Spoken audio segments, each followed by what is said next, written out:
Good morning, Catherine. So the last example I would like to bring to your attention is Julio Portalatin, the former Mercer global CEO, working also within the Marsh and McLennan Group, and working very closely himself with Don Glazer.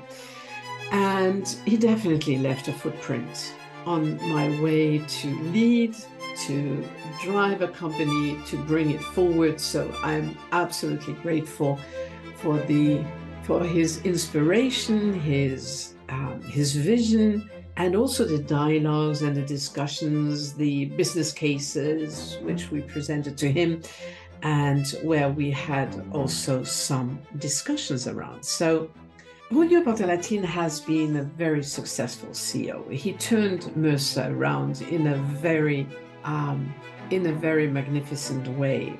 And I think that he really utilized his strong strategy and leadership skills. And I recall a discussion where he said to me, Catherine, you have the ability to understand what strategy is as well as execution. And he was absolutely remarkable at these two levels.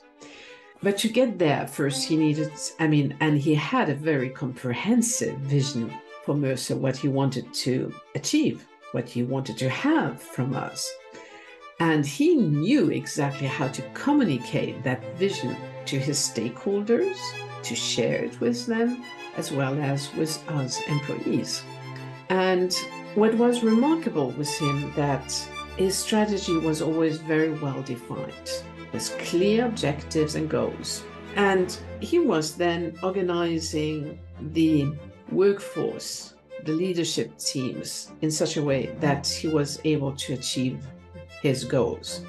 And his management style was really effective. And he knew how to motivate us and make sure that we would achieve that success. And he led us to these successes.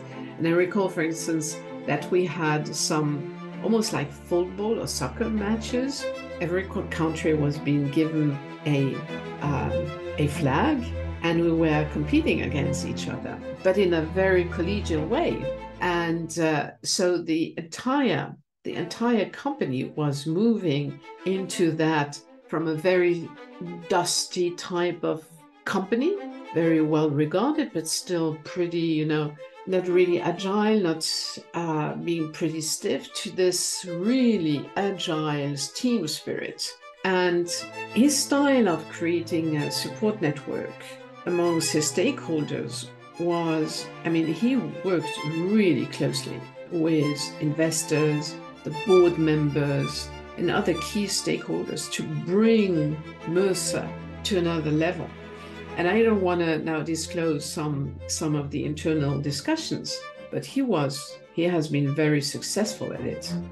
And in doing so, he was always making sure that we were all at the same page. So his leadership style was open and transparent. And this allowed him to rally the stakeholders around his company vision.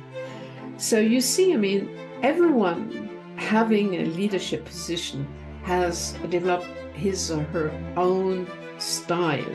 And this is really important. And this is how you are being able to drive or to reframe when necessary, and to frame the perception of the stakeholders, as well as their own frame of reference, by engaging them, by bringing them on board along with your own journey as senior leader.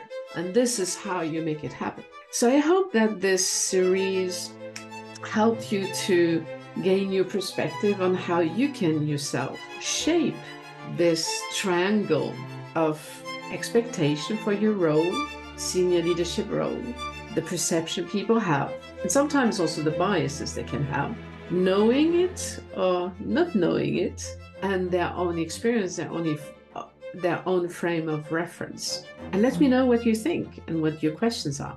Talk to you soon. Thank you.